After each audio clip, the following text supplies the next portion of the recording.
Hai guys, thank you udah klik video ini.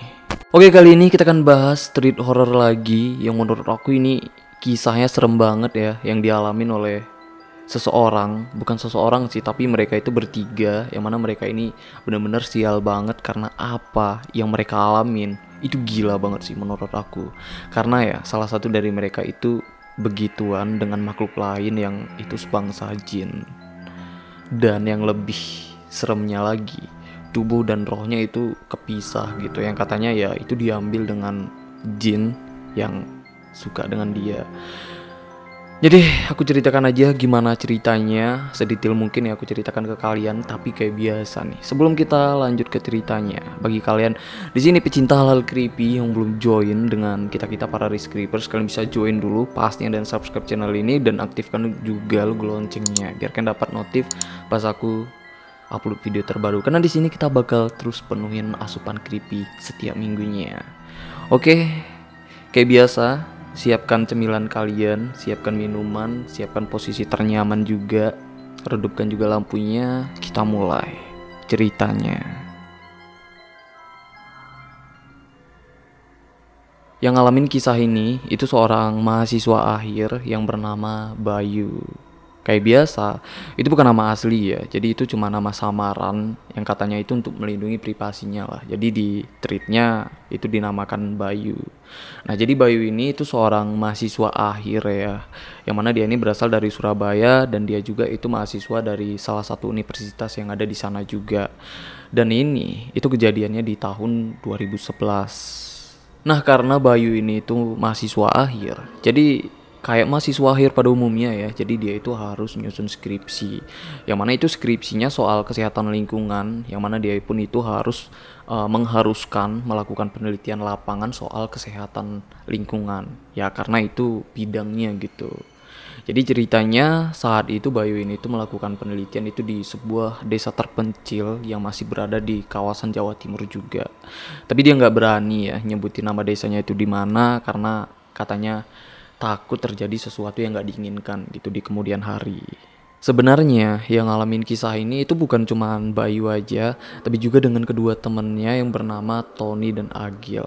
Oh ya, yang pasti soal nama yang ada di cerita ini katanya itu semua nama samaran ya, karena untuk melindungi privasi semua yang bersangkutan gitu. Oke, kita balik lagi nih ke ceritanya. Jadi yang ngalamin itu bukan cuma Bayu aja, tapi mereka bertiga nih. Nah, tapi cerita ini itu dari sudut pandangnya Bayu. Nah, kenapa bertiga? Karena saat itu rencananya Bayu ini tuh kan mau melakukan penelitian kan ke sebuah desa terpencil itu tadi gitu kan. Nah, itu katanya jaraknya itu lumayan jauh kalau pulang pergi, tapi dia nggak sebutin ya berapa jaraknya. Tapi yang jelas katanya kalau pulang pergi itu berasa banget capeknya. Tapi awalnya dia nggak masalah ya, yang niatnya pun dari awal ya udah gitu, nggak apa-apa pulang pergi. Yang penting penelitiannya selesai, lagi pula itu cuma seminggu aja. Jadi gak ada masalah nih dengan Bayu ini. Tapi 2 hari sebelum Bayu ini melakukan penelitian, itu Tony dan Agil itu emang teman dekatnya Bayu ini ya. Mereka emang teman satu tongkrongan gitulah. Nah, jadi kedua temannya ini tahu kan kalau Bayu ini tuh mau melakukan penelitian ke desa itu selama seminggu. Jadi timbul nih ide dari Agil, dari salah satu temannya itu, yang katanya daripada pulang pergi setiap hari, mending mereka ikut juga. Jadi di sana bisa nginep lah sampai penelitiannya itu selesai. Yang niat mereka itu ya lumayan gitu untuk backpackeran. Lagi pula itu sedang libur semester, makanya nggak masalah hitung-hitung kayak liburan gitu, maksud kedua temannya itu kayak gitu. Karena desa tempat Bayu ini penelitian itu emang desa yang cukup asik lah buat menenangkan pikiran, dan desa itu juga emang masih asri banget. Ditambah ya itu mereka ini memang pecinta alam, dan mereka juga itu udah lama banget gitu merencanakan backpackeran tapi nggak jadi-jadi. Ya pasti kalian juga ada nih yang udah merencanakan backpackeran dengan teman-teman kalian tapi nggak jadi-jadikan. Jujur aja kalau ada komen di bawah, sama kita. Ya udah, jadi saat itu niatnya mereka ini mau tinggal di desa itu ya, kayak merasakan gitu experience-nya tinggal di desa. Dan mereka juga rencananya setelah Bayu ini selesai penelitian, itu mereka ini mau camping ke salah satu bukit yang katanya itu masih ada di sekitaran desa itu. Yang katanya itu lumayan asik lah kalau camping di sana. Niatnya begitu. Tapi niat itu nggak pernah terkabulkan ya, karena terjadi sesuatu yang menyeramkan dengan mereka ini. Tapi saat itu masalahnya Bayu ini mikir gitu, ada nggak gitu kan tempat tinggal mereka untuk sementara di desa itu. Nah karena itu besoknya sehari sebelum Bayu ini melakukan penelitian, akhirnya mereka bertiga itu OTW lah ke desa itu. Yang mana Bayu ini tuh harus ngurus izin penelitiannya kan, dan sekaligus untuk mastiin ada nggak rumah yang bisa disewakan sementara untuk mereka tinggal di desa itu. Singkat cerita mereka nyampe lah di desa itu. Sampai di desa itu mereka ini emang langsung ke rumah kadesnya, dan kebetulan saat itu kadesnya itu sedang nongkrong di depan rumahnya dengan bapak-bapak desa situ lah, sedang nimbrung gitu. Yang akhirnya mereka bertiga nih pun ikut di situ kan, nongkrong dengan bapak-bapak desa. Karena ngurus izin penelitiannya pun di situ. Nah, setelah izin penelitiannya diurus, baru nih Bayu ini nanya gitu, "Pak, kami rencananya mau tinggal sementara di sini selama penelitian saya gitu. Ada nggak Pak rumah yang bisa disewakan sementara di sini gitu?" Nah kebetulan ya saat itu ada salah satu bapak-bapak yang namanya itu Pak Usman. Jadi Pak Usman ini nawarin, mau nggak gitu tinggal di rumah saya. Kebetulan saya punya satu rumah kosong katanya. Yang katanya itu lumayan bisa lah buat tinggal mereka sementara di desa itu. Jadi mereka ngecek nih rumahnya. Ternyata rumah itu emang difungsikan Pak Usman itu kayak gudang gitu. Karena di rumah itu banyak peralatan-peralatan milik keluarganya Pak Usman yang udah nggak kepake. Ya udah, tapi mereka ini nggak keberatan sama sekali ya. Yang katanya itu masih nyaman-nyaman aja lah. Lagian kan mereka tinggal di situ cuma sementara aja. Nah rumahnya ini itu bersebelahan dengan rumah tempat tinggal Pak Usman ya. Tapi jaraknya itu sekitar 30 meteran katanya. Karena itu emang terpisah dengan tanah kosong yang di situ ada pohon rambutan gede banget. Nah rumahnya ini juga itu posisinya ada di ujung pemukiman ya yang ada di desa itu, tapi masih di pinggir jalan. Karena seberang jalan itu masih ada satu rumah lagi yang posisinya itu pas banget lah di depan rumah mereka ini. Ya udahlah, setelah mereka ngecek rumahnya dan mereka pun semua itu setuju ya, apalagi udah ada kepastian soal rumahnya, mereka ini pun balik lah ke Surabaya. Di jalan balik, Tony ini ngomong nih yang katanya asik kayaknya tuh tinggal di situ karena di depan rumahnya itu ada bunga desanya yang cantik banget. Nah karena ya saat mereka ngecek rumahnya, jadi kan di depan rumah mereka itu ada jalan, di seberang jalan itu ada satu rumah lagi kan yang posisinya pas banget nih dengan rumah mereka. Kebetulan di situ emang ada ya cewek yang muda cantik katanya itu sedang duduk tuh di depan rumahnya. Tapi saat itu Bayu ini nggak terlalu merhatiin ya, tapi dia ngeliat gitu ada satu cewek lah, tapi dia nggak gitu merhatiin. Tapi Tony itu merhatiin banget ternyata pas mereka ngecek rumahnya. Malah nih itu kayak jadi penyemangatnya Tony ini buat cepet-cepet tinggal sementara di desa itu. Singkat cerita, besoknya mereka itu balik lagi ke desa itu yang emang udah bawa peralatan secukupnya gitu untuk beberapa hari tinggal di desa itu. Dan mereka juga itu emang udah bawa peralatan camping ya, karena niatnya emang mau camping gitu setelah Bayu ini selesai penelitiannya. Sampai di desa itu, Bayu ini tuh langsung ke rumahnya Pak Usman ya, itu mau nganter oleh-oleh lah titipan dari orang tuanya Bayu ini. Karena itu tanda makasih, karena Pak Usman ini tuh nggak pungut biaya gitu. Jadi kan mereka tinggal di rumahnya Pak Usman kan. Jadi Pak Usman ini ngasih gratis gitu buat mereka. Karena kata Pak Usman itu rumah sebenarnya bukan untuk dikontrakkan atau disewakan ya. Jadi itu cuman gudang aja. Jadi niat Pak Usman ngasih mereka tempat tinggal ya cuman niat untuk ngebantu aja. Baik-baik banget ya orang-orang di desa. Kalau di kota apapun yang bisa diuangkan ya diuangkan gitu. Kalau kita salah berhenti kendaraan aja, tiba-tiba datang nih orang minta uang parkir. Oke, kita balik lagi ke topiknya. Jadi saat mereka masuk ya ke rumah itu, rumah tempat mereka nginap di desa itu mereka ngelihat lagi cewek yang kemarin mereka lihat yang duduk sendiri di depan rumahnya. Tapi saat itu mereka ini nggak mikir kemana-mana ya, malah seneng gitu. Terutama Tony itu seneng banget karena di depan rumahnya itu ada bunga desa. Sampai bercanda ya dia, yang candanya itu katanya kalau dia tuh pengen jadi ulet gitu biar bisa manjatin bunganya. Ya itu kayak candaan kotornya Tony ini ya yang emang terkesan gak sopan. Tapi saat itu Agil dan Bayu ya cuman ketawa-ketawa aja denger candaannya Tony. Jadi di hari pertama itu mereka emang ngeliat cewek itu sepanjang hari itu cuman duduk aja di depan rumahnya. Tapi Bayu itu udah mulai ngerasa aneh, kayak ada sesuatu yang aneh atau janggal lah soal cewek itu. Karena saat Bayu ini baru pulang ya dari penelitian di hari pertamanya, yang mana dia ini pulangnya itu sore gitu. Jadi kan dia ini ngelewatin depan rumah cewek itu kan. dia ngeliat tuh cewek itu kayak bener-bener aneh ya, mukanya itu kayak berubah. Karena pas kemarin dia lihat cewek itu kelihatannya kayak cantik muda, tapi pas dia lihat itu cewek itu kayak mukanya tuh kayak udah kayak muka ibu-ibu makin tua. Nah di situ Bayu ini pun sempat nyapa lah ya, kayak nyapa hai mbak gitu. Tapi pas disapa cewek itu bener-bener nggak nyapa balik, dia cuman ngeliat Bayu aja. Di sini Bayu udah mulai mikir nggak enak lah ya soal cewek itu. Tapi dia masih mikir juga nih, apa cewek itu dari jauh aja gitu ya kelihatannya cantik, tapi kalau misalnya dilihat dari jarak yang lebih dekat lagi, mungkin itu mukanya lebih kelihatan gitu. Jadi dia itu cantiknya itu nggak secantik kayak dilihat dari jauh. Awalnya Bayu ini masih mikir kayak gitulah. Sampai di rumah mereka itu duduk gitu ya kayak nongkrong-nongkrong lah. Nah, di sini Bayu ini buka pembahasan soal cewek di depan. Cewek di depan kalau lihat kok kayak ibu-ibu ya. Ibu-ibu endasmu, barang seger itu, Cok. Jadi kurang lebih kayak gitulah pembicaraan mereka. Karena saat itu ya Agil dan Tony itu emang langsung bantah pas Bayu ini bilang kalau cewek itu kayak ibu-ibu. Karena yang mereka lihat itu emang bening gitu, emang cewek cantik muda. Malamnya selesai mereka masak mie instan dan selesai makan juga, Agil ini ke depan nih yang niatnya mau nyebat di teras depan rumahnya gitu ya. Nah di situ dia ini tuh langsung masuk ke dalam manggilin Tony dan Bayu. Karena katanya dia ini ngelihat cewek tadi itu masih duduk di depan rumahnya dengan cahaya remang-remang. Karena kan malam ya, itu gelap banget. Tapi masih kelihatan gitu kan ada cahaya remang-remang. Nah dia ini juga itu ngelihat cewek itu mukanya itu makin tua, persis sama yang kayak dilihat Bayu tadi sore. Akhirnya mereka bertiga itu ngintip dari pintu ngelihat cewek itu. Yang anehnya Bayu dan Nagil ngelihat kalau cewek itu kayak ibu-ibu. Tapi Tony katanya cewek itu masih cantik gitu, kayak kemarin yang dia lihat.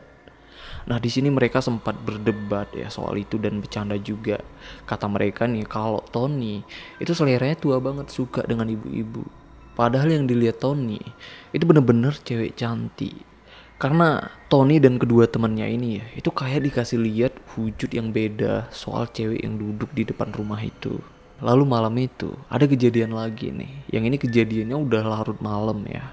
Nah Bayu nih pertama ngeh karena dia kayak denger, samar-samar denger ada suara keramaian yang seolah gitu kayak suara ada orang yang sedang pesta gitu. Dan sumber suaranya itu kayak berasal dari belakang rumahnya. Nah setahu mereka di belakang rumahnya itu ya, wilayah belakang rumahnya itu nggak ada pemukiman atau perumahan desa lagi, perumahan warga desa itu udah nggak ada lagi. Ya tapi mereka masih mikir gitu ya, mungkin aja ada desa lain di belakang tapi mereka nggak tahu aja. Tapi Bayu ini itu benar-benar merinding dengar suaranya karena itu kayak suara pesta, tapi pestanya itu kayak bukan pesta zaman sekarang, itu pesta zaman dulu yang musiknya itu dari gamelan. Makanya nih mereka ini bertiga itu merinding lah dengar suara gamelan itu pas tengah malam. Lalu besoknya di hari kedua Tony ini berangkat lagi nih buat penelitian. Pas dia keluar rumah dia ngeliat lagi cewek itu tuh masih duduk tuh di depan rumahnya. Tapi kali ini bener-bener aneh dan ngeri banget ya katanya. Karena cewek itu mukanya itu udah bener-bener berubah banget. Itu mukanya hitam keriput yang itu persis kayak muka nenek-nenek. Di situ dia udah takut ya sampai keringat dingin. Di situ dia nggak berani tuh nyapa lagi. Nah siangnya dia pulang dari penelitian itu masih ngelihat juga ya cewek itu yang dia tuh memang menghindar lah, nggak mau ngelihat lagi. Sampai di rumah ternyata Agil juga udah lihat dari tadi kalau cewek itu berubah jadi serem banget. Nah sedangkan Tony yang anehnya nih, Tony ini masih ngelihat kalau cewek itu ya cewek yang muda yang cantik banget.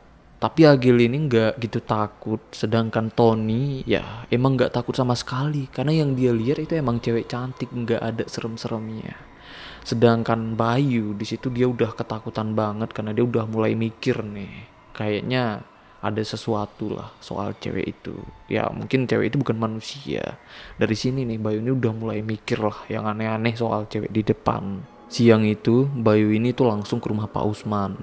Karena Pak Usman sebelumnya memang pernah bilang ke Bayu gitu ya, kalau ada kejadian apa-apa datang aja ke rumah cerita gitu. Makanya dia ini ke rumah Pak Usman. Rencana itu mau ceritain soal cewek di depan gitu, sekaligus nanya lah karena dia takut salah langkah gitu ya. Nah pas dia ke rumah Pak Usman, ternyata Pak Usman itu nggak ada di rumah, cuman ada istrinya aja lah di situ. Akhirnya dia balik lagi nih ke rumah. Sorenya datang nih Pak Usman ke tempat mereka gitu ya, di rumah itu, yang mana di situ Pak Usman begitu datang itu langsung nanyain gitu gimana penelitiannya Bayu ini. Jadi awalnya mereka itu ngobrol masalah penelitian, akhirnya baru nih Bayu ini nanya, rumah di depan itu rumahnya siapa ya Pak? Oh rumah itu rumah kosong. Ya udah kamu jangan lihat ke sana, cuek aja. Nah, denger jawaban dari Pak Usman. Pak Usman ini kayaknya tahu kalau mereka bertiga ini ngelihat sosok yang bukan manusia yang ada di rumah depan. Padahal mereka ini belum cerita soal itu. Dan kesannya juga ya, Pak Usman ini kayak udah terbiasa gitu dengan sosok yang ada di rumah depan, dan masyarakat desa pun kayak biasa aja gitu. Nah, yang anehnya di sini, Bayu ini masih bingung kenapa di rumah itu kalau malam itu ada lampu. Siapa yang nyalain lampunya? Padahal kata Pak Usman rumah itu kan rumah kosong. Jadi sore itu yang niat Bayuni itu mau nanya soal rumah depan itu udah nggak jadi tuh. Karena denger jawaban dari Pak Usman yang kayak gitu. Yang kesana Pak Usman ini kayak nutupin ya, dan kayak nggak mau ngebahas soal itu. Ya udahlah, setelah mereka ngobrol panjang soal penelitiannya dengan Pak Usman, akhirnya sore itu Pak Usman pun pulang. Dan di situ Bayu ini bener-bener masih ngeliat sosok cewek yang ada di rumah depan itu, bener-bener itu masih duduk dengan mukanya itu yang bener-bener serem banget. Malamnya sikap Tony itu udah mulai rada-rada aneh ya, karena dia itu udah mulai sering lah ngebahas cewek yang di depan. Nah dia ini bukan takut dia dengan cewek di depan, malah dia ini kayak kagum banget lah dengan kecantikan cewek yang di depan itu. Sampai dia ini memang lebay banget gitu, kayak terus-terusan muji soal kecantikan cewek di depan. Nah kenapa aneh? Karena kata Bayu ini ya, sebelumnya Tony gak pernah tuh selebay itu. Padahal udah beberapa kali dijelasin dengan Bayu kalau cewek itu bukan manusia, tapi jin. Dia ini itu makin yakin kalau cewek di depan itu bukan manusia, itu karena denger jawaban singkat dari Pak Usman tadi. Nah, tadi kan yang ngobrol ya Pak Usman dengan Bayu itu mereka cuma berdua aja. Nah, setelah itu Bayu ini ngejelasin lagi nih soal jawaban dari Pak Usman itu ke Tony, tapi Tony tetap aja dia ini memang bener tetap nganggap kalau cewek itu manusia dan itu cantik banget. Nah, lalu malam itu juga ya, yang udah sekitaran jam 9 malam. Yang mana di situ Bayu sibuk dengan laptopnya sendiri karena dia itu ngurus data penelitiannya, sedangkan Agil itu sibuk nonton ya di laptop juga. Nah, Tony nih yang malam itu sibuk ngebersihin badan, itu kayak mandinya lama banget dan bentar-bentar dia tuh ngaca lah. Lalu setelah udah siap mandi gitu ya, udah rapi, udah wangi, tiba-tiba Tony ini pamit nih dengan Bayu dan Nagil. Katanya dia ini mau ke warung depan. Jadi karena mereka ini pun sedang sibuk ya dengan urusannya masing-masing, jadi mereka ini cuman iya-iya aja gitu. Lalu udah larut malam ya, yang mereka ini mau siap-siap tidur, baru ngeh nih, Tony mana, kok belum balik, udah jam segini. Tapi malam itu mereka gak terlalu mikirin ya, tapi mereka bingung aja gitu, lah jam segini kok belum balik, emang dia kemana gitu. Sedangkan itu desa, kalau jam atau malam yang udah larut kayak gitu tuh udah nggak ada apa-apa lagi, keadaannya itu memang sepi banget lah. Tapi mereka tetap nggak terlalu mikirin gitu, ya udah mereka pun tidur malam itu. Malam itu juga ya, pas mereka udah mau tidur, itu kedengaran lagi tuh suara pesta atau suara gamelan yang kayak kemarin malam mereka dengar. Tapi malam itu mereka ini udah nggak gitu takut lagi ya. Malah katanya mereka ini ya udah denger aja gitu sambil tidur. Sampai mereka ini ketiduran lah dengar suara gamelan itu. Nah subuhnya Tony pulang nih. Begitu dia pulang itu dia ini langsung bangunin Agil dan Bayu. Dia ini langsung cerita, dan ceritanya ini tuh emang buat Agil dan Bayu itu benar-benar kaget sekaget-kagetnya. Karena katanya dia semalam itu tidur dengan cewek di depan. Dia juga itu cerita, katanya pokoknya menceritakan gimana cantiknya cewek itu gitu, dari ujung kepala sampai ujung kaki. Dan dia juga cerita ya, dia udah begituan dengan cewek di depan. Bayu dan Agil denger ceritanya Tony itu geli kan dan serem, karena mereka tahu gitu kalau cewek itu bukan manusia, apalagi itu wujudnya serem yang kayak nenek-nenek. gimana nggak geli coba. Sedangkan Tony, dia bener-bener percaya kalau cewek itu tuh manusia gitu, dia itu cewek yang cantik banget. Sampai Tony ini katanya dia pengen secepatnya nikahin cewek itu. Nah, Bayu ya dengar cerita kayak gitu dan ngelihat keadaan Tony yang udah kayak gitu. Dia ini udah ketakutan banget. Sebenarnya di saat itu juga dia ini pengen ngelapor soal ini ke Pak Usman. Tapi karena Toninya udah begituan ya dengan cewek di depan, jadi dia nggak berani itu ngelapor karena takutnya dianggap nggak sopan, dianggap kayak gimana-gimana lah.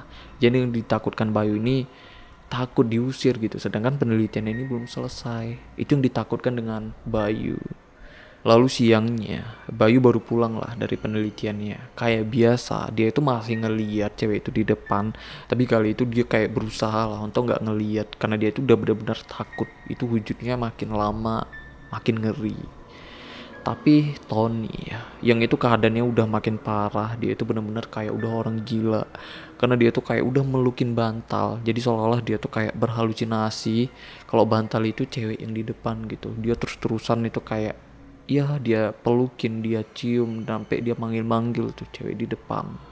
Bayu dan Nagil itu udah kebingungan mau ngelapor, nggak berani, nggak dilapor. Dia ini udah cemas banget gitu ngelihat keadaannya Tony. Nah akhirnya Tony pingsan tuh siang itu. Tapi awalnya mereka nggak tahu ya kalau Tony pingsan. Karena kan Tony lagi di kamar gitu ya sendiri ribut gitu ketawa-ketawa melukin bantal. Tiba-tiba Tony ini diem. Awalnya mereka ngiranya tidur karena Tony emang dari semalam dia ini belum tidur lah. Ya udah mereka ngebiarin tuh Tony tidur. Malamnya itu Tony belum bangun-bangun juga. Jadi Bayu ini ngebangunin ya. Yang itu niatnya mau ngajak makan malam lah. Tapi udah dibangunin, dia ini bener-bener gak bangun, bahkan gak ngerespon sama sekali. Dari situ nih, baru Bayu ini ngeh kalau Tony itu pingsan. Yang akhirnya udah kayak gitu, udah panik, mau gak mau, dia ini tuh beraniin diri lah, datang ke rumah Pak Usman, ngelapor soal itu dan ceritain semuanya apa yang terjadi dengan mereka, termasuk ke Tony. Begitu Pak Usman tahu soal kejadiannya, akhirnya itu Pak Usman panik banget ya malam itu yang langsung datang tuh ke rumah mereka ngelihat keadaan Tony yang udah terbaring. Dan malam itu juga keadaannya itu udah heboh banget ya karena Pak Usman itu manggil Pak Kades, yang malam itu juga Pak Kades dan beberapa warga desa itu udah ada di rumah mereka lah ngelihat keadaan Tony yang udah terbaring. Dengar cerita dari Bayu, Pak Usman ini yakin banget kalau Tony ya itu bukan pingsan biasa, tapi itu karena rohnya itu sedang dibawa dengan ya sosok yang bukan manusia yang ada di depan rumah itu. Pak Usman udah yakin nih dari awal kalau kejadiannya kayak gitu. Malam itu juga Pak Usman ini pesanin lah ke mereka kalau bisa orang luar ya termasuk keluarganya Tony ini jangan dikabarin dulu, jangan dikasih tahu karena mereka ini mau ngusahain dulu. Karena katanya Pak Usman lebih baik orang luar itu nggak tahu karena ini ceritanya atau kejadiannya nggak enak didengar lah. Ya udah akhirnya malam itu Bayu ini pun ngikutin ya kata Pak Usman, emang nggak ceritain dan nggak ngasih tahu keluarganya dulu. Malam itu akhirnya Tony ini ditanganin lah dengan salah satu orang pinter yang ada di desa itu. Bayu ini juga ngejelasin ya soal orang pinter itu, dia nggak tahu kalau itu dukun atau ustadz karena ya penampilan dia biasa aja gitu sampai dia nggak tahu. Ya udah karena dia nggak tahu, kita juga nggak tahu, kita anggap dukun aja ya biar aku di sini gampang gitu ngejelasinnya ke kalian. Nah jadi malam itu dukun itu kayak ngebacain doa ya ke tubuhnya Tony yang sedang terbaring dan ngelakuin ritual-ritual yang Bayu dan Agil itu sama sekali nggak ngerti lah soal begituan. Ya mereka cuma bisa mandangin dan berharap semoga Tony bisa secepatnya pulih dan kembali gitu. Setelah dukun itu ngelakuin semacam doa dan ritual, akhirnya dukun ini ke rumah depan gitu. Tapi dia minta jangan ada yang ngikutin dia. Dia sendiri nih ke rumah yang ada di depan itu, rumah tempat cewek itu. Nah akhirnya mereka ini nunggu dukun itu di teras ya di depan rumah, yang mana dukun ini tuh katanya lama banget lah ada di dalam rumah itu sekitaran setengah jam. Nggak tahu nih mereka ini, maksudnya mereka ini nggak tahu ya dukun itu ngapain aja di dalam.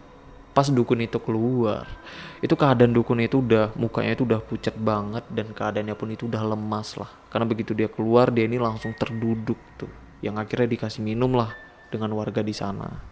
Di situ dukun itu ceritain lah, ngejelasin gitu dengan Agil dan Bayu soal Tony, yang katanya Tony saat itu, rohnya Tony ya saat itu tuh udah ada di alam jin, alam mereka gitu ya, karena ada satu sosok jin yang menyerupai wanita itu suka dengan Tony, yang katanya juga itu Tony emang mau dinikahkan dengan sosok jin itu di alam mereka.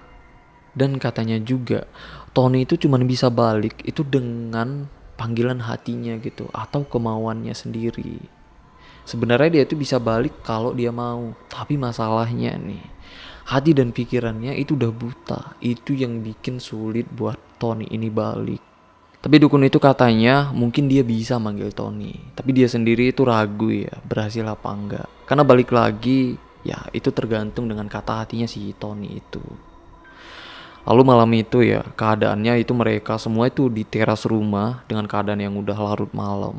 Tiba-tiba nih, mereka tuh semua dengar suara pesta yang persis kayak kemarin malam mereka dengar. Nah, masyarakat dengar itu ya, itu semua mereka pada nyebut astagfirullah, astagfirullah, astagfirullah gitu. Sedangkan Agil dan Bayu bingung kan dengan keadaan kayak gitu. Nah setelah keadaannya itu udah reda ya, udah tenang, akhirnya disitulah Pak Usman ngejelasin nih ke Bayu, kalau suara itu emang suara pesta, pesta pernikahan, tapi itu bukan pesta pernikahan manusia. Nah Bayu ini nanya kan, apa itu pesta pernikahan Tony dengan makhluk itu gitu. Dia nanya kayak gitu tuh dengan Pak Usman. Nah dengan pertanyaan kayak gitu ya, itu nggak ada yang jawab. Mereka semua diem. Pak Usman di situ ada dukun itu juga ya. Itu nggak ada yang ngejawab. Mereka semua diem dengan raut wajah yang kayak sedih, putus asa dan nggak bisa tergambarkan lah kayak gimana suasananya. Nah setelah itu, karena udah larut malam ya, itu semuanya pada bubar lah, pulang ke rumah masing-masing. Dukun itu sebelum pulang, dia pesenin nih ke Bayu, pintu depan rumahnya itu jangan ditutup. Mana tahu katanya ya mukjizat yang maha kuasa Tony bisa pulang. Tapi kalau pintunya ketutup itu Tony nggak bisa buka pintunya dan nggak bisa balik ke tubuhnya. Itu kata dukunnya kayak gitulah, pesan dari dukunnya itu. Dan dukun itu juga pesenin ya ke mereka berdua, kalau mereka dengar sesuatu atau ngelihat sesuatu dari rumah depan, hiraukan aja, jangan sekali-kali sampai ke rumah itu. Nah di sini karena Bayu dan Nagil nggak ngerti apa-apa, jadi ya mereka iya aja gitu, ngikutin apapun yang disuruh dengan warga desa situ dan dukun itu. Nah soal pintu ya, kan tadi kata dukunnya pintu kalau bisa jangan ditutup gitu kan, karena rohnya mau masuk. Nah Bayu ini mikirnya sama juga nih kayak kita, karena aku juga ya mikirnya kalau arwah, roh ataupun hantu gitu ya, harusnya kan bisa ya nembus dinding. Tapi di sini Bayu juga nanya kayak gitu, tapi dia nanyanya kayak gitu nggak ke dukunnya ya, tapi dia kayak ngobrol dan Agil berdua lah membahas tentang kayak gitu. Tapi Agil pun bilang ke Bayu, ya udahlah karena kita nggak ngerti apa-apa, ikutin aja apa yang disuruh dengan dukun itu. Semoga itu langkah terbaik menurut mereka, mereka harapnya kayak gitu. Malam itu Bayu dan Nagil itu bener-bener gak bisa tidur lah. Mereka bener-bener kepikiran dan takut banget soal itu. Yang dia takutkan itu gimana kalau Tony ini gak bisa balik lagi atau dia tuh gak selamat lah. Jadi dia mikirnya gimana cara sampeinnya gitu ke orang tuanya Tony kalau memang kejadiannya kayak gitu. Itu tuh yang dipikirin dengan Bayu ini. Oh ya semenjak Tony hilang, rohnya hilang gitu ya, itu cewek yang di depan itu udah nggak pernah kelihatan lagi, karena biasanya itu kan selalu kelihatan kan, selalu dia duduk di depan rumahnya kan sendiri. Tapi setelah kejadian itu tuh udah nggak kelihatan lagi. Jadi karena itu Bayu dan Nagil itu menyimpulkan ya, mungkin cewek itu menampakkan sosoknya, wujudnya, mungkin itu untuk memancing Tony mungkin, tapi itu cuman pendapat mereka berdua aja lah soal ini. Lalu sekitaran jam 2 subuh ya, itu keadaannya udah hening banget. Tiba-tiba mereka denger nih dari rumah depan, itu suara Tony minta tolong dan nangis-nangis. Kayak katanya itu suaranya bener-bener serem banget ya. Gimana gak serem coba. Itu emang beneran suara Tony, sedangkan tubuhnya Tony itu ada di hadapan mereka tuh sedang terbaring. Nah tapi karena mereka denger ya pesan dari dukun itu yang katanya kalau dengar sesuatu atau ngelihat sesuatu dari depan itu jangan maksudnya jangan sampai ke sana gitu. Ya udah cuekin aja gitu kata dukun itu. Ya udahlah, karena mereka nggak mau ambil resiko ya. Ya udah, mereka itu cuman denger aja sambil ketakutan. Yang mana katanya teriakan Tony ya, tangisan Tony itu kedengarannya lumayan lama lah, sampai akhirnya suaranya pun itu hilang juga. Besoknya Bayu ini udah nggak ngelanjutin lagi ya penelitiannya karena keadaannya udah kayak gitu. Lalu besoknya juga dukunnya dengan Pak Usman ya itu datang lah ke rumah mereka, yang mana itu tubuhnya Tony mau diruqyah. Yang akhirnya ruqyahnya itu jalan dari siang sampai sore lah. Setelah ruqyah, dukun itu terus-terusan manggil Tony itu dari kupingnya. Itu usaha dukun itulah biar Tony itu balik gitu. Jadi tubuhnya Tony kan terbaring di situ. Jadi dukun itu manggil Tony itu kayak ngebisikin ke kupingnya lah gitu. Nak Tony, kamu harus pulang. Ibu bapakmu nunggu di rumah gitu. Gitulah dukun itu manggilnya, tapi dengan bahasa Jawa gitu ya. Nah itu berulang kali itu dilakukan dengan dukun itu, yang mana dukun itu sampai nyebutin nama bapak dan ibunya Tony ini. Maksudnya itu untuk memudahkan sugestinya dia atau perasaan gitu kan. Karena setiap orang itu pasti punya perasaan cinta kasih sayang gitu kan dengan orang tua. Nah itu tuh dimanfaatkan dengan dukun itu biar Tony ini tuh terpanggil hatinya untuk pulang. Di sini Bayu dan Nagil itu sama sekali nggak ngerti ya. Jadi mereka ini cuma bisa ngelihat aja lah. Di situ setelah dukun itu manggil kayak gitu ya, ya itu kayak nggak ada respon apapun dari Tony. Yang mana itu Tony terus-terusan terbaring. Yang mana itu sampai dukun itu ya Pak Usman semuanya itu udah kelihatan banget tuh mukanya kayak udah putus asa kayak gitulah. Sampai mereka ini mikirnya ya, waduh kayaknya Tony itu nggak bisa balik lagi gitu. Kayak semuanya itu udah putus asa. Tapi syukurnya malam itu sekitaran jam 9 malam Tony akhirnya balik dan dia sadar. Pas dia sadar itu keadaannya lemes dan linglung banget saat Tony ini ngelihat sekitarnya ya. Karena malam itu di rumah mereka itu keadaannya udah rame banget ya dengan warga sekitar, karena ya itu warga yang ngebantu dia gitu. Akhirnya setelah itu semua ya, setelah usaha dari dukun itu dan warga desa, akhirnya Tony ini bisa balik lagi lah. Dukun itu juga cerita ya, katanya kasus kayak gitu itu kecil kemungkinan kalau korbannya atau kayak Tony itu ya itu bisa balik lagi. Tapi kata dukun itu berkat yang maha kuasa, berkat izin yang maha kuasa, Tony bisa balik lagi dan selamat. Nah di sini Bayu dan Nagil itu penasaran banget lah kenapa mereka bisa ngalamin kejadian yang kayak gitu. Apakah mereka ini emang udah ngelakuin kesalahan yang fatal mungkin ya. Jadi dia nanya kayak gitu nih dengan Pak Usman. Nah, akhirnya masyarakat desa itu ngejawab ya. Tapi jawaban dari mereka itu nggak menyalahkan siapapun. Mereka itu nggak nyalahin Tony dan nggak nyalahin sosok itu juga. Jadi mereka ini cerita dikit gitu ya soal sosok itu. Katanya sosok itu memang penghuni di rumah situ. Dan sosok itu juga itu lebih dulu loh nempatin tempat mereka dibandingkan warga desa ada di desa situ. Ya jadi mereka itu memang nggak pernah yang ngusir sosok itu dari tempatnya. Jadi kayak saling menghargai lah masyarakat desa dengan sosok itu. Dan mereka juga itu sering cerita sosok itu emang sering gitu menampakkan wujudnya ke orang-orang. Tapi kejadian yang kayak gini itu sebelumnya itu nggak pernah terjadi. Nah biasanya dia ya, kalau dia nggak suka dengan orang, dia bakal menunjukkan wujudnya itu yang menyeramkan. Tapi kalau dia suka, dia bakal menunjukkan wujudnya itu ya layaknya wanita cantik yang kayak dilihat dengan Tony. Karena sosok itu emang sosok jin yang haus akan pernikahan. Dan di situ juga mereka ngejelasin ya soal suara pesta yang mereka dengar pas malam, yang katanya itu yang kayak dijelasin itu tadi ya, itu pertanda adanya pernikahan, tapi bukan pernikahan manusia, tapi ya pernikahan jin. Dan itu emang pertanda akan adanya pernikahan ya antara sosok itu dengan rohnya Tony. Lalu kenapa sosok itu milih Tony? Ya dukun itu cerita ya, katanya sebenarnya jin itu sama kayak manusia. Setiap orang suka dengan orang lain itu pasti ada alasannya sendiri-sendiri. Gitu juga dengan sosok itu. Sosok wanita itu ya suka dengan Tony, itu ada alasannya sendiri yang mereka itu nggak tahu. Tapi bangsa jin katanya ya, itu bakal suka dengan orang yang lemah. Artian lemah itu maksudnya lemah dalam pikirannya ya, lemah dalam perasaannya juga, dan lemah dalam soal iman juga gitu. Karena biasanya mereka-mereka yang digolongkan lemah dalam kategori yang kayak aku jelasin itu tadi, yaitu lebih mudah untuk mereka dapatkan sebagai calon korban pujaan. Kayak gitulah penjelasan dari ceritanya gitu ya. Dan kebetulan Tony emang punya hati yang lemah ya, karena dia jarang mengaitkan apapun itu dengan hati nuraninya gitu. Misalnya kayak dia pertama kali ngelihat sosok itu, yang dia kira itu kan bunga desa gitu ya. Nah dia suka dengan itu benar-benar suka karena nafsu, bukan karena pikiran dan hati yang jernih atau yang baik gitu. Dan itulah yang ngebuat sosok itu mudah untuk mendapatkan Tony dibandingkan yang lainnya. Intinya berarti ya Tony ini secara pikiran paling kotor gitu, dan hati juga itu paling kotor. Makanya Jin itu gampang gitu untuk ngambil Tony dibandingkan Agil dan Bayu.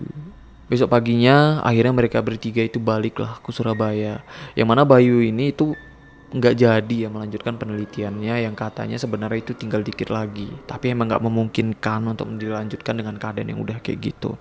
Apalagi dukun itu juga emang udah saranin ya ke mereka bertiga kalau bisa secepatnya mereka ini tuh tinggalin desa itu, terutama Tony, yang mana karena aromanya Tony itu masih bisa kecium dengan sosok itu, yang takutnya nih Tony ini keculik lagi. Jadi demi kebaikan bersama, mereka pun akhirnya baliklah bertiga. Lalu saat mereka di perjalanan pulang, itu di dalam mobil ya, itu keadaan Tony emang bener-bener masih lemas banget, dan keadaannya pun linglung juga gitu. Dia bisa ngomong tapi ngomongnya itu nggak bisa panjang lebar gitulah. Tapi di situ dia cerita juga apa yang dia ingat gitu ya soal dia hilang gitu. Nah katanya ya pas dia hilang, hal yang dia ingat itu dia kayak diangkat, diarak-arak kayak gitulah, semacam pengantin yang diarak-arak kayak gitu. Dan dia juga itu ngelihat sekitarnya itu bukan tempat yang dia kenal, dan juga ngelihat orang-orang di sekitarnya itu bukan orang yang dia kenal. Yang pasti semua sosok yang ada di situ itu semuanya aneh dan menyeramkan. Tapi dia di situ katanya ya, dia nggak bisa takut, dia nggak bisa ngerasain takut, dia nggak bisa ngerasain sedih, bahkan dia nggak bisa ngerasain nyesal. Pokoknya dia nggak bisa lah ngerasain apapun. Cuman itu tuh yang diingat dengan Tony ini. Selebihnya dia bener-bener nggak ingat ya. Yang katanya itu cuman gelap dan gelap aja. Nah, Tony ini juga itu minta tolong ya dengan Agil dan Bayu untuk jangan ceritain soal kejadian itu dengan orang tuanya. Ya mungkin dia malu atau takut ya, karena kan kejadiannya dia begituan kan dengan sosok wanita itu. Wah, udah begituan dengan jin lagi. Gila sih. Akhirnya singkat cerita, mereka nyampe ke Surabaya dan itu langsung ngantar Tony. Tapi pas mereka ngantar Tony, dengan keadaan Tony yang udah kayak gitu ya, itu pasti orang tua nanya kan. Nah saat orang tuanya nanya, di situ akhirnya Bayu dan Nagil jelasin lah. Tapi mereka cuman jelasin kalau Tony itu cuman kerasukan gitu, kerasukan biasa pas di desa itu. Oh ya, sebelum mereka balik dari desa itu, Pak Usman itu sempat lah nitipin pesan ke mereka gitu, ke mereka bertiga, untuk jangan diumbar-umbar soal apa yang mereka alamin di desa mereka, karena itu soal urusan desa mereka gitu. Karena mungkin mereka malu gitu ya kisah ini diumbar-umbarkan, jadi nama desa mereka itu jadi jelek gitu tuh. Makanya awal-awalnya Bayu itu nggak mau ya nyeritain soal kejadian itu, terutama Tony yang emang nggak mau ceritanya itu menyebar karena itu memang memalukan pribadinya dia gitu ya. Maka nih awal-awal Bayu ini nggak ada cerita lah. Tapi akhirnya setelah beberapa tahun kejadiannya, akhirnya Bayu ini mulai mikir lah, kayaknya kalau ini diceritakan nggak apa-apa gitu, karena memang ada pembelajaran dari kisah itu, memang ada pembelajaran ya. Yang penting kalau diceritakan jangan disebutkan nama asli orangnya dan jangan disebutkan nama desanya. Itu untuk melindungi beberapa pribadi ya, dan melindungi beberapa privasi, misal kayak melindungi privasi desanya. Jadi gitulah cerita soal apa yang dialamin Bayu ini dan kedua temannya. Oh gimana menurut kalian soal kisah ini? Tapi karena di akhir tweetnya yang aku baca dari cerita ini, jangan untuk jadi bagi kalian ya yang tahu desanya ini di mana, please jangan sebut nama desanya gitu, karena itu bisa gimana ya, bisa menyakitkan orang lain atau bisa menimbulkan masalah yang harusnya nggak terjadi gitu. Gitu aja sih, karena itu memang pesan di tweetnya ya, jadi aku harus sampein sih. Oke lah, sampai sini aja ceritanya. Semoga kalian terhibur, semoga kalian suka dengan asupan creepy kita kali ini. Jadi kalau kalian suka, kalian bisa like aja video ini. Kalau nggak suka nggak apa-apa, dislike aja biar aku tahu kalian suka apa enggak. Tapi kalau emang suka banget, share juga dong ke teman-teman kalian karena pembahasan ini seru banget dibahas bareng teman. Oke lah, aku Rizko Adeno. Bye bye.